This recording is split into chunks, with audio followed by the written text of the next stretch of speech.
Surgery కంటే hospital bill అంటేనే భయం. అదే మధ్య తరగతికి అందుబాటు ధరలో వైద్యం. Medistar hospitals.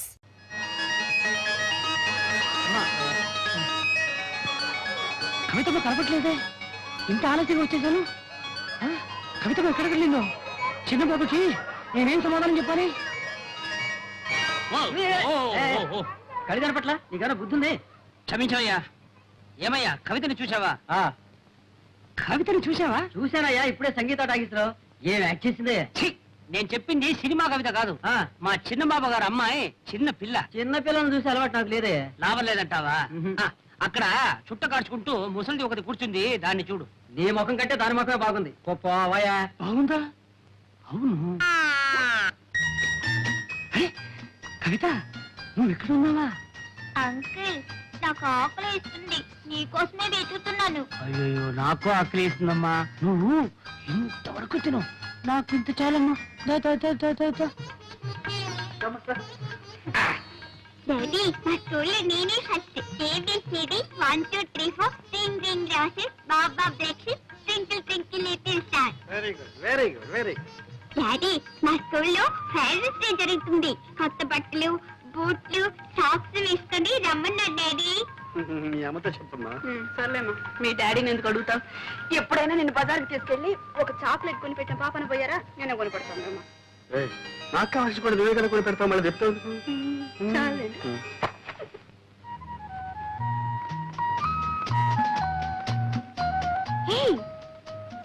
దుర్గా, ఏమిటి అలా దొరుకుతున్నావు? ఎక్కడున్నావు? ఎలా ఉంటున్నావు? ఇక్కడికి ఎలా వచ్చావు? మేము ఈ ఊళ్ళోనే ఉంటున్నాం. 4 months అయింది వచ్చి. మేము అంటున్నావు? ఎవరేమిటి? నేను మావారు. వాట్? నీకు పెళ్ళిపోయిందా? చూసావా, కనీసం ఒక ఇన్విటేషన్ కూడా పంపలేదు. మమ్మల్ని అంతా మర్చిపోయారనమాట. లేదు దుర్గా, అన్నయ్యకు ఉత్తరం రాశాను, అది తిరిగి వచ్చేసింది. మేము మా పెళ్లి ఒక కథలే. ఎవరే నీ కథానాయకుడు? చెప్పడం దేనికి? ఇక్కడే చాలా దగ్గర మా ఇల్లు. రావే, మా ఇంటిని మా శ్రీవారిని చూద్దు గాని. ఓ పద పద. రావే. ఏమండి, ఇక్కడ ఎవరు వచ్చారో చూడండి. ఎవరు? దుర్గా. మీరా? నమస్కారం అండి. నమస్కారం. స్టోర్స్ లో కలిస్తే నేనే లాక్కొచ్చాను. ఈ ఊర్లోనే ఉన్నారట. ఏవే, చూసావా మా శ్రీవారిని? ప్రసాద్ బాగున్నాడండి? ఆయనకేం బాగానే ఉన్నారు. చూసి 4 సంవత్సరాలైంది. ఏమిటో పెళ్లి అయ్యాక ఎవరి దారి వాడది అయిపోయింది. మీకు మేము గుర్తొస్తాం రావు గానీ మేము మిమ్మల్ని తలుచుకుని రోజంటూ లేదు. ఆశ్చర్య కానీ మీ ఇద్దరు మా ఏమండి, పిల్లలు. అవన్నీ నేను తర్వాత చెప్తా గానీ మీకు ఆఫీస్ టైం అయింది, మీరు వెళ్ళండి. అవును, ఆఫీస్ టైం మీద వస్తాను. సాయంత్రం వస్తామని ప్రసాద్తో చెప్పండి. అలాగేనండి. వస్తా. ఏమి ఆఫీస్ అంటున్నావు? మధుగారు ఇక్కడ ఉద్యోగం చేస్తున్నారు. ఉద్యోగం చేయాల్సిన కర్మ ఆయనకేం పట్టింది? నేను గాని ఆయన గాని అది కర్మ అనుకోవటం లేదు. అయినా అంత అవసరం వచ్చిందని నన్ను చేసుకోవడమే అంటే అదంతా ప్రేమ ప్రేమగానే ఉండిపోనివ్వండి. అప్పుడు నువ్వు పార్వతిగా, నేను దేవదాసుగా ఉండిపోవాలి. నేనెలా ఉన్నా మీరు మీరుగానే ఉండాలి. మీ వాళ్ళతోనే ఉండాలి. నా కోసం కన్న వాళ్ళకి దూరం కావడం, అంత ఆస్తి అంతస్తు వదులుకోవడం నాకు ఇష్టం లేదు. నీకు ఇష్టమైనట్టు నేను ఉండాలంటే నాకు ఇష్టం లేని పని నేను చేయాలి. మా నాన్నకి ఇష్టమైన పిల్లని నేను చేసుకోవాలి. ఆ పిల్ల ఎలా ఉంటుందో తెలుసా? ముఖవాది చంద్రబింబం, వ్యత్యస్త నేత్రార వింద. అంటే ఒక కన్ను కాస్త పైన, ఓ కన్ను కాస్త కింద ఉంటుంది. బ్రహ్మాండంగా నవ్వుతుంది కూడా.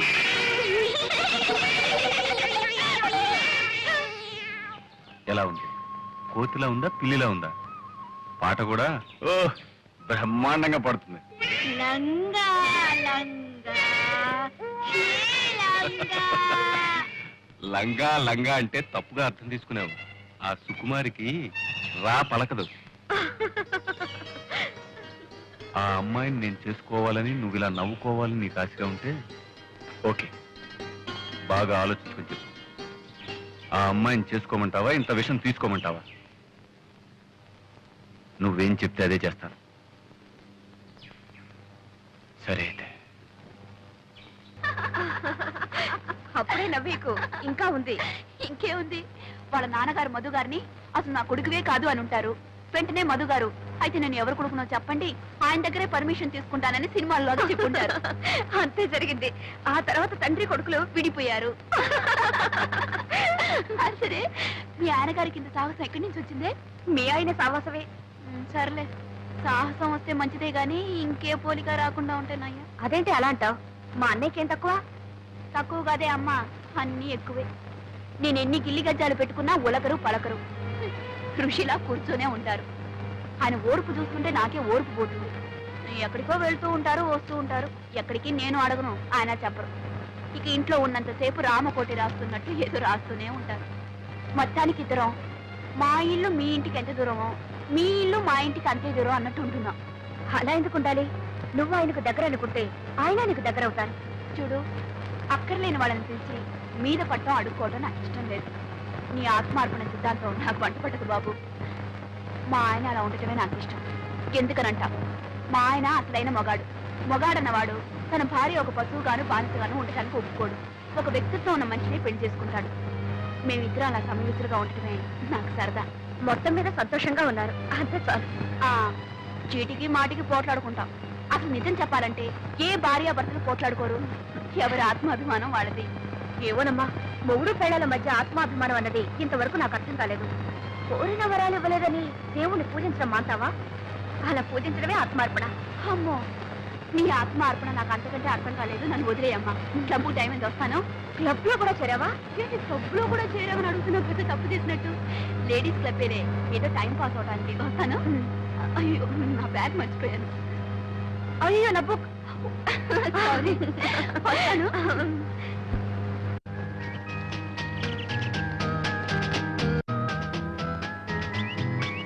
ఏమండి పిలిచారట?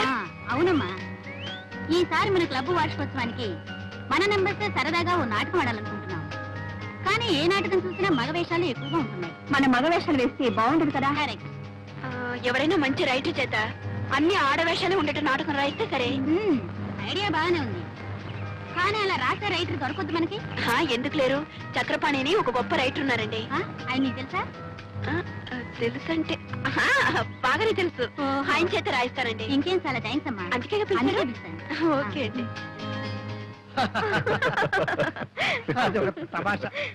నేను పత్రికల్లో రాస్తానని నా పేరే చక్రపాణి అని తనకు తెలియదు. తను చక్రపాణి ఎప్పుడూ పొగుడుతూ ఉంటుంది, నేనేమో విమర్శిస్తాను. వాడు ఒక రైటర్ కాదని, కథలన్నీ కాపీ కొడతాడని, అనాకాని రైటర్ అని నేను తిడుతూ ఉంటాను. ఆవిడికి బుస్సుమని కోపం వస్తుంది. అది నాకు ఎంటర్టైన్మెంట్. ఈ ఎంటర్టైన్మెంట్ పోకూడదని నేను నిజాన్ని రివీల్ చేయలేదు. ఇదిగో, నిన్న ఒక తమాషా జరిగింది తెలుసా? ఏమిటి? నేను చక్రపాణిని అడ్మైర్ చేస్తూ ఓ ఉత్తరం రాసింది. నేను నిన్న దానికి సమాధానం రాశాను. బాగుందనయ్యా, ఇద్దరు ఒకే ఇంట్లో ఉంటూ ఒకరికి తెలియకుండా ఒకరు ఉత్తరాలు రాసుకుంటారన్నమాట. నాటకాల బుద్ధి ఎక్కడ పోతుంది? బయట ఆడడం మనిషి ఇంట్లో ఆడుతున్నావు అనమాట. ఎరా, జోక్ చేస్తున్నావా? నువ్వు పెళ్ళాం దగ్గర ఆడడం లేదా? ఏమ్మా, నువ్వేం అనుకోవద్దు. రై, ఈ ప్రపంచంలో పెళ్ళాం దగ్గర నాటకం ఆడని మొగుడు ఎవడున్నారా? చెప్పు. నువ్వు ఆడవా? ఏమ్మా ఆట చెప్పు. చెప్పు. హలో, అరే మీరు ఇక్కడే ఉన్నారా? సరళా, ఇన్నాళ్ళకి మీ అన్నయ్య మొఖం కలకలాడుతుంది చూసావా? ఏమిటి, ముగ్గురు కబుర్లు చెప్పుకుంటున్నారా? ఏమీ లేదు, ఆ చక్రపాణి కథల గురించి మాట్లాడుకుంటున్నాం. ఇది నువ్వు ఆయన కథలు చదువుతున్నావా? చదవడమా? నేను ఆఫీస్కి వెళ్ళగానే పుస్తకం పట్టుకుంటే తిరిగి వచ్చేదాకా వదలదు. వదలనివ్వడు, అంత బాగా రాస్తారు. ఈ మధ్య నేను ఆయనకు ఉత్తరం రాశాను, బదులు కూడా వచ్చింది. ఏం రాశాడు? చదువుతాను, ఉండండి.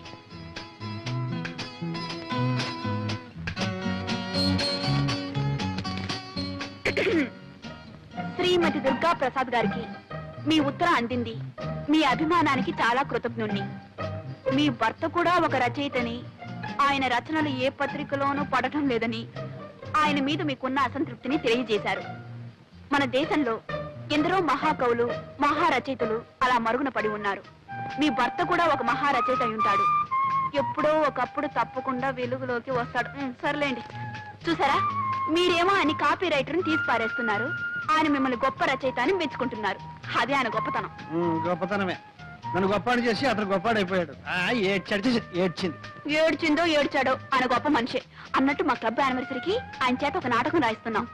ఆ బాధ్యతంతా నాకే అప్పగించారు తెలుసా? ఇక కథ వచ్చినట్టే.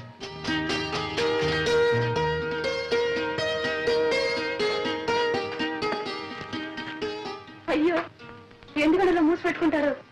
నేను ఎప్పుడైనా మీ కాగితం ముక్క ఒకటి చూసానా లేకపోతే చదివానా? నువ్వు చదివితే నా బండారం ఎప్పుడో బయటపడి ఉండేది. సరే కానీ మరి ఎవడు చక్రపాణి, ఆ చక్రపాణి నాటకం రాసి నీకు పంపించాడా? ఆ, రాయటం అయిపోయింది, రేపే పంపిస్తాను. నిన్నే ఉత్తరం రాశారు. వాడే రాస్తాడు, రాసి ఈ పనికి పంపించండి. ఏమండి, నాకు తెలియక అడుగుతాను, ఆయన అంటే మీకు ఎందుకు అసూయ? ఆ? అసూయ? వాడికి రాయడమే చేస్తాడు, వాడంటే అసూయ ఒకటి. ఏమిటి ఆయనకు రాయ? మీరు కాదు తీసుకొని పో. ఆ సింహాన్ని పంపించు. నేను పంపిస్తాను.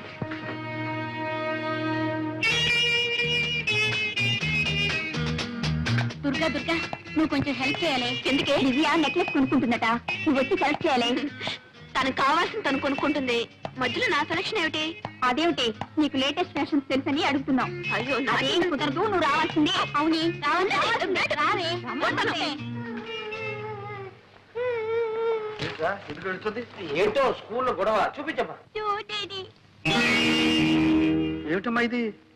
డాడీ, నా ఫ్రెండ్ లలిత నేను ఫైటింగ్ చేసినప్పుడు కింద పడేసి నన్ను కొట్టింది. కింద పడ్డాక గాజులన్నీ పగిలిపోయి గుచ్చుకుని రక్తం వచ్చింది చూడు డాడీ. నేను ఏడుస్తున్నప్పుడు ఆ లలిత లేదు, నాకు బంగారు గాజులున్నాయి నీకు లేవు అని వెక్కిరించింది. డాడీ, నా అక్కడ బంగారు గాజులు చేయించవా? అలాగేనమ్మా, చేస్తాను. చిన్నబాబు, 600 106 చిన్నమ్మకి బంగారు గాజులు చేయించాలి. సరేలేరా, ముందు పాపని తీసుకెళ్ళి ఆయింట్మెంట్ ఏదైనా వెయ్యి. అయ్యా, చిన్నమ్మ గారికి బంగారు గాజులు.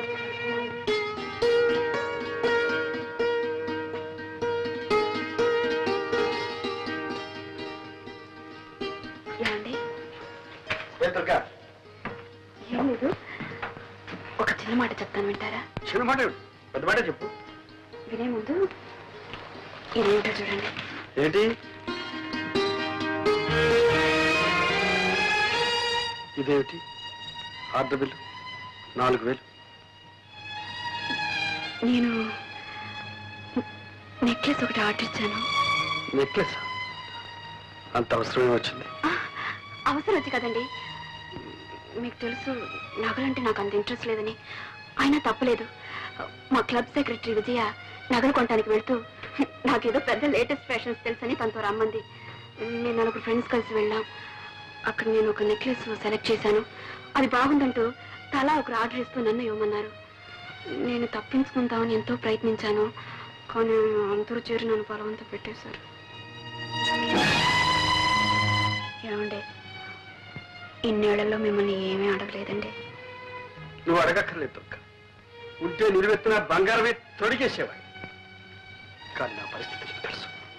ఫోన్లేండి, అంత కష్టంగా ఉంటే మా పుట్టి నుంచే తెప్పించుకుంటా. దుర్గా, నీ ఆత్మాభిమానానికి అర్థమేమిటో తెలియకుండా ఉంది. నా దగ్గరేనా నీ ఆత్మాభిమానం? నీ తల్లిదండ్రులు డబ్బు అడగడంలో లేదా? ఎందుకు లేదు, చచ్చేటంత ఉంది. కానీ జరగనప్పుడు ఏం చేయమంటారు? అది ముందే ఆలోచించుకోవాల్సి. నిజమే, ఆలోచించవలసిందే. తొందరపడ్డాను. ఇప్పుడు నన్ను ఏం చేయమంటారండి? మాకంత స్తోమత లేదు, సంపాదన లేదని ఇచ్చిన ఆర్డర్ని క్యాన్సిల్ చేయమంటారా? ఫ్రెండ్స్ నలుగురిలో నన్ను చులకనమ్మంటారా? దుర్గా దుర్గా, ఎందుకు ఆవేశపడతావు? నువ్వు నలుగురిలో చులకనైతే అది నాకు మాత్రం అవమానం కదా. సరే, నేనే ఎలాగో సర్దుకుంటాను. Thank you very much. నీకు కావాల్సింది జరిగితే ఇలాగే. ఇప్పటికే లెక్క చాలా పెరిగిపోయింది సార్. ఇచ్చింది చెల్లు వేయండి, మళ్ళీ తీసుకోండి. అంతేగాని ఆ లెక్క అట్టనే పెట్టి మళ్ళీ 7000 కావాలంటే వీలు లేదు సార్. అది కాదు సేఠ్, మీ అప్పు త్వరలోనే తీరుస్తారు. ఈ ఒక్కసారికి నా పరువు కాపాడండి. ఏదో పరువు గిరువు అంటున్నారు, ఏమిటో 7000 గీట్వేలు ఏమీ కుదరదు. 4000 ఇస్తాను, సర్దుకోండి. 4000? సరే. చక్రపాణి గారు, మీరు పెద్దవారని మీ మీద నమ్మకంతో మీరు అడిగినప్పుడల్లా అంతో ఇంతో ఇస్తూనే వచ్చాను. ఇచ్చారనుకోండి, కానీ నేను ఇప్పుడు కాస్త ఇరకాటంలో పడ్డాను. దయచేసి నన్ను ఇబ్బందులు పెట్టకండి. మీరు రాయాల్సిన అలా పూర్తి చేయండి. మీరు అడిగిన డబ్బు పువ్వులో పెట్టిస్తాను. మీరు ఇవ్వరని కాదు, నాకు చాలా అవసరం అది ఉండదు. నిజమే, మీ అవసరాలు బాధలు ఎన్నో ఉంటాయనుకోండి, అవన్నీ మీరు తెలుసుకోనక్కర్లేదు, అంతేగా. కానీ ఒక రచయిత ఒక మంచి రచన చేయడానికి ఎన్ని అవస్థలు పడతాడు తెలిస్తే చాలు. ఇది లెక్కలు రాయడం, చెక్కులు రాయడం కాదు. సార్, మాదంతా గ్యారంటీ సరుకు సార్. రోడ్లు గోల్డ్ అని ఎవరూ తెలుసుకోలేరు సార్. 3 సంవత్సరాలు చెక్కు చెదరకుండా ఇలాగే ఉంటాయి సార్. Thank you sir.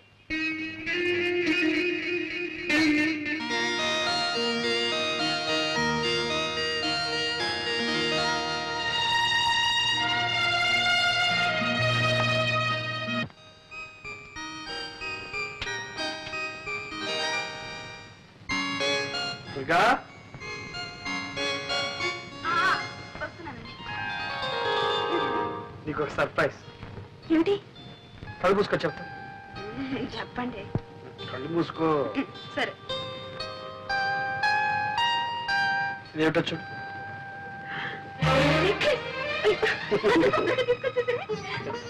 మీరే పెట్టండి. ఓకే.